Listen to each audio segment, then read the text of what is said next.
फुल व्यवस्था बा हो। पार्लर में जाइए ड्यूटी बढ़ाइए लइकन से खर्चा हम करवाइए। बॉबी बनारस के पान भइलू, बॉबी बनारस के पान भइलू, कातना लइकन के जान भइलू, गोरी लागत कि अब के सियान भइलू। तो गोरी लागत कि अब के सियान भइलू।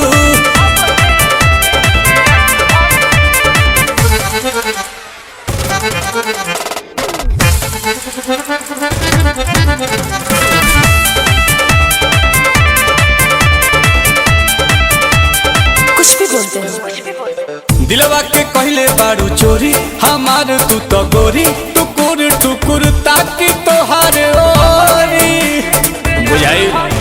लेको मी के लिपस्टिक लगाई